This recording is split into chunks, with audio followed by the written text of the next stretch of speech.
Bismillahirrahmanirrahim. Assalamualaikum warahmatullahi wabarakatuh. Bismillah, alhamdulillah, la haula wa la quwata illa billah. Rabbi syrahli sodri wa yasirli amri wahlul 'uqdatam min lisani yafqahu qauli. Halo sahabat semuanya, bagaimana kabar hari ini? Semoga semuanya sehat ya. Dan semoga puasa kita hari ini diberikan kemudahan dan kelancaran oleh Allah Subhanahu wa Ta'ala. Dan tak lupa, semoga di bulan Ramadan ini kita mendapatkan limpahan rahmat dari Allah. Amin. Sahabat semua yang dirahmati Allah, izinkan saya pada kesempatan kali ini membahas suatu materi, yaitu keutamaan sahur. Sahabat semua, mendengar istilah sahur tentunya bukan suatu hal yang asing lagi ya, karena sahur itu adalah sesuatu yang umum dilakukan oleh seorang muslim ketika dia akan melaksanakan puasa.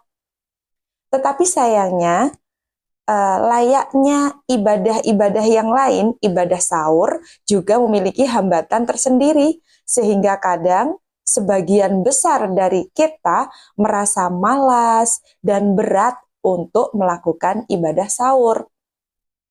Sebenarnya hal ini bisa dipahami karena ketika sahur yang mana waktunya adalah pada sepertiga malam yang terakhir, itu adalah waktu di mana kita sedang enak-enaknya tidur, masih sedang enak-enaknya terlelap oleh mimpi, kita sedang enak-enaknya berselimut dengan selimut yang hangat, apalagi pada sepertiga malam yang terakhir, itu biasanya kan udaranya dingin.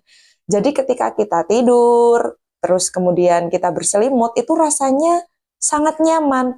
Sehingga ketika kita dituntut untuk bangun, kemudian mempersiapkan makan dan minuman, kemudian makan dan minum, itu pasti terasa tidak mudah. Nah, karena itu sahabat sekalian perlu kita ketahui dan kita pelajari bersama mengenai keutamaan ibadah sahur. Supaya kita nanti jadi semangat sahurnya karena kita sudah tahu apa hikmah, manfaat, dan juga keutamaannya. Para sahabat semua yang dirahmati oleh Allah. Sesungguhnya kalau kita berpikir ya, sahur itu bukan hanya karena supaya besok kuat puasanya, tidak. Jadi kita melaksanakan sahur ya karena memang itulah yang dicontohkan oleh baginda Nabi. Nabi Muhammad sangat sekali menganjurkan umatnya untuk melakukan ibadah sahur. Artinya pasti ada manfaat dan keutamaan tersendiri. Karena itulah baginda Nabi sangat menganjurkan, walaupun hukumnya sebenarnya sunnah, tidak wajib. Artinya, sebenarnya umat muslim boleh-boleh saja, sah-sah saja berpuasa tanpa melakukan ibadah sahur. Tetapi alangkah sempurna jika puasa kita dilengkapi dengan sahur. Nah, sahabat sekalian, di sini akan saya uraikan keutamaan dari ibadah sahur, mulai dari yang pertama. Sesuai dengan hadis riwayat Bukhari Muslim, Nabi Muhammad bersabda, makan sahurlah kalian, karena di dalam sahur terdapat keberkahan. Nah, karena di dalam sahur ada keberkahan, artinya sahur itu banyak manfaatnya. Keberkahan dalam hadis ini yang dimaksud adalah kebaikan yang bertambah dan bertambah. Coba, siapa di antara kita yang kira-kira tidak mau untung? Apakah ada? Tentunya tidak. Semua pasti maunya untung dan nggak mau rugi. Dari hadis tadi yang diriwayatkan oleh Bukhari Muslim bahwa dalam sahur ada keberkahan dan keberkahan itu artinya adalah kebaikan yang bertambah dan bertambah, berarti artinya akan ada banyak keuntungan yang didapatkan oleh seorang muslim ketika dia makan sahur. Tentunya kalau secara lahiriah badan akan ada modal untuk melakukan puasa di keesokan harinya. Nah, itu kalau secara lahiriah. Tapi kalau secara batiniah, nah, dan secara religi, keberkahan di sini bisa jadi Allah melimpahkan kebaikan demi kebaikan yang bertubi-tubi yang banyak pada umat muslim yang melakukan sahur. Misalkan begini, setiap pagi atau setiap hari kan kita pasti beraktivitas dan memiliki kegiatan-kegiatan tertentu ya, yang mana setiap orang tidak akan sama. Nah, ketika kita mendapatkan keberkahan dari Allah, maka insya Allah semua yang kita lakukan akan jadi mudah. Semua yang kita lakukan akan jadi lancar, dibimbing dan diberi petunjuk oleh Allah. Dan insya Allah semuanya tuh dibikin enteng dan tidak berat. Misalkan seorang ibu, dia bangun, sahur, tulus mengharapkan ridhonya Allah. Kemudian dia mendapatkan berkah Allah. Lah, bisa jadi di hari itu dia melakukan semua kegiatan rutinitasnya, cuci baju, cuci piring, bersih-bersih rumah, yang tadinya mungkin terasa berat, sama Allah dibikin terasa ringan dan menyenangkan. Atau bisa jadi begini, seorang ayah yang berangkat bekerja di kantor mencari nafkah di kota besar yang biasanya macet luar biasa, membuat hati dongkol, membuat hati marah. Nah, ketika dia mendapatkan keberkahan dari Allah, tiba-tiba walaupun ya macet, tapi sama Allah hati tuh dibikin lapang. Sama Allah hati tuh dibikin tenang, dibikin nyaman, walaupun macet, tapi ya udah nggak apa-apa karena hatinya dibikin tenang aja sama Allah, dibikin riang. Nah, itu juga salah satu bentuk dari keberkahan. Atau bisa jadi begini, seorang karyawan yang hari itu dia harus melakukan presentasi sesuatu laporan kepada atasannya.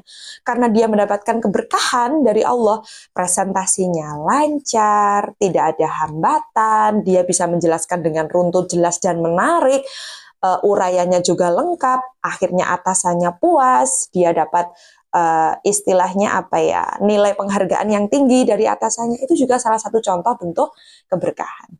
Jadi kalau dengan sahur hanya makan minum saja secukupnya lalu kita dapat berkah, lalu mengapa tidak dilakukan? Jadi untuk keutamaan sahur yang pertama adalah melakukan sahur sama dengan dapat berkah. Baik, kemudian untuk keutamaan sahur yang kedua, berdasarkan hadis riwayat Imam Ahmad, di situ dijelaskan Nabi Muhammad bersabda, jangan kalian meninggalkan sahur walaupun hanya dengan seteguk air, karena sesungguhnya Allah dan malaikat bersolawat kepada orang yang makan sahur. Masya Allah sekali ya. Allah dan malaikat saja sampai bersolawat kepada orang yang makan sahur.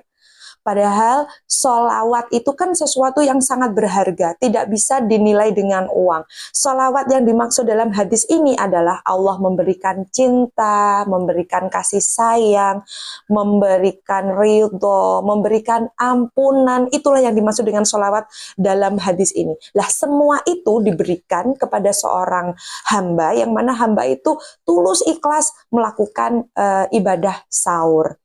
Bukankah itu suatu hal yang sangat wow ya? Hanya dengan makan, atau mungkin kalau nggak sempat makan, begitu saking ngantuk dan malesnya cuman minum, tapi minumnya itu dia betul-betul niat untuk sahur, dia sudah mendapatkan sholawat dari Allah dan malaikat. Masya Allah. Kira-kira siapa ya di antara kita yang tidak mau mendapatkan itu? Pasti nggak ada ya. Sahabat-sahabat semua pasti ingin mendapatkan. Saya juga. Nah, karena itu yuk kita semangat untuk melakukan sahur. Nah, berarti kesimpulannya untuk yang kedua, melaksanakan sahur sama dengan dapat sholawat dari Allah dan para malaikat. Baik para sahabat semua yang dirahmati oleh Allah, untuk keutamaan sahur yang ketiga adalah ini berdasarkan hadis riwayat Imam Muslim. Di sini Nabi bersabda bahwa puasa umat Islam itu berbeda dengan puasanya ahli kitab. Dan perbedaannya terletak pada makan sahur. Ahli kitab pada hadis yang dimaksud di sini adalah kaum Yahudi dan kaum Nasrani. Nah, para sahabat semua, Nabi kita, Nabi Muhammad Shallallahu Alaihi Wasallam, orang yang kita teladani sekaligus orang yang menjadi kesayangan, kecintaannya Allah Subhanahu Wa Taala, itu sangat-sangat menyayangi kita sebagai umatnya, sehingga beliau itu sampai istilahnya bagaimana caranya supaya ibadah yang kita lakukan itu punya pembeda dari ibadah umat lainnya. Jadi jangan sampai yang kita lakukan sama dengan yang bukan umat muslim lakukan. Hal itu Nabi tuh ingin supaya apa? Kita punya ciri khas. Nabi Muhammad ingin kita umat Islam bangga dengan syariat yang dimiliki. Kita memiliki betul-betul ciri khas tersendiri.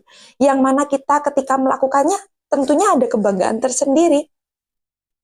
Nah, jika kita tilik ke belakang, saya yakin para sahabat semua pasti pernah mengetahui cerita ini. Bahwa dulu kala sebenarnya umat Islam kiblat ibadahnya bukan di Masjidil Haram, tapi awalnya di Masjidil Aqsa.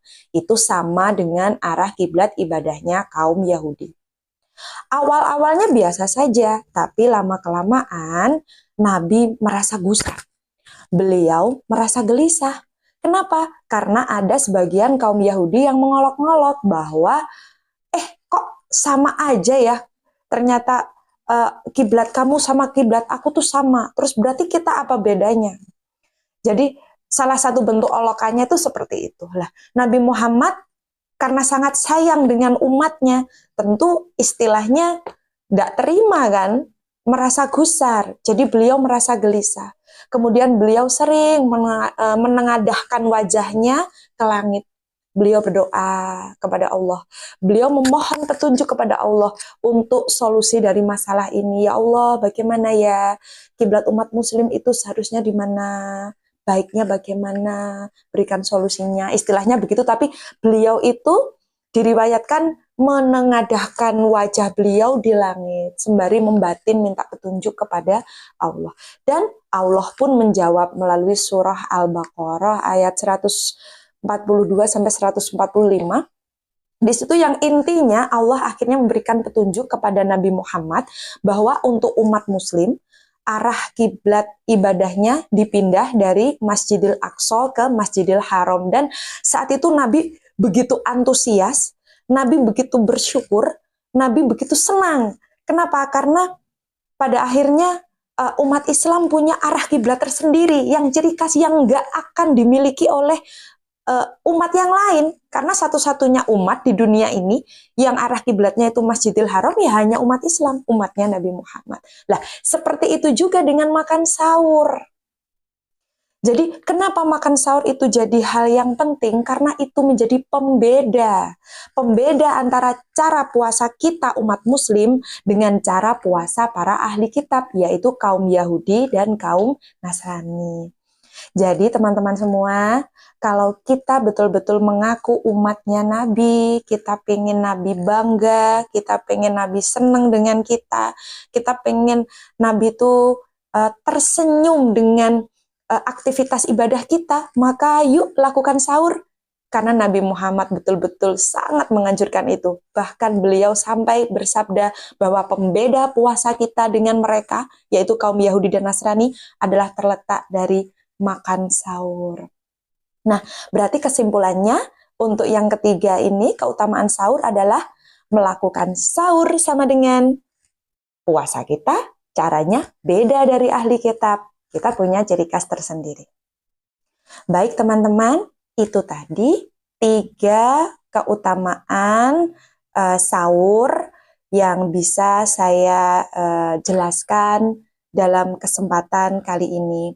Sedikit tambahan dari saya, ada 2 tips ya supaya kita bisa mudah bangun sahur.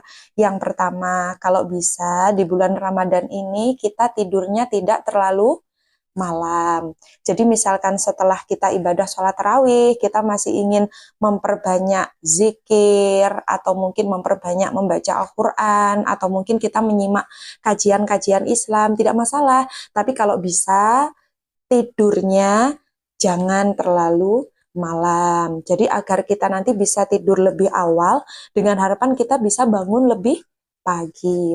Toh waktu sahur, yaitu sepertiga malam yang terakhir, itu adalah waktu ketika Allah turun ke muka bumi, dan waktu yang mustajab, salah satu waktu yang utama untuk berdoa, baik memohon ampunan ataupun memohonkan hajat-hajat yang kita miliki. Jadi tips yang pertama ya, tidurnya jangan terlalu malam, supaya lebih mudah bangunnya, lebih mudah bagi kita untuk melawan rasa kantuknya. Kemudian untuk tips yang kedua, pelajari terus tentang keutamaan sahur. Yang saya jelaskan tadi kan hanya 3, sebenarnya keutamaan sahur ada lebih dari itu. Kita kaji lagi, kita pelajari lagi. Karena apa? Ketika kita sudah mengetahui suatu manfaat, atau kita sudah mengetahui keutamaan dari suatu amal ibadah, kita insya Allah pasti akan lebih mudah tergerak, lebih mudah untuk melakukan, karena kita tahu kita akan mendapatkan sesuatu yang nggak akan rugi. Kayak tadi, kita dapat sholawat, kita dapat keberkahan, terus kita jadi, wow, kita beda loh dengan puasanya ahli kitab. Nah, itu kan menjadi kita bersemangat untuk bangun sahur.